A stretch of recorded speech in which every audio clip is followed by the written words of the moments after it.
Napansin mo na rin ba? Habang nagkakaedad tayo, pabigat ng pabigat yung mga pagsubok na binibigay sa atin.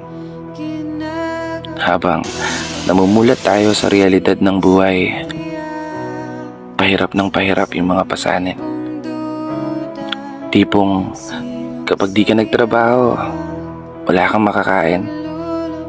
Kapag hindi mo sisipagan, hindi ka papalaran. Habang tumatanda tayo, mas lalo nating nauunawaan yung tunay na kahulugan ng buhay. Gamit ang mga karanasan na nagpatibay, nagpahina, at sumubok sa ating katatagan. Mga karanasan na nagpapatunay na walang madali sa mundong to. Isang mundo na wala kang ibang aasahan kundi ang sarili mo.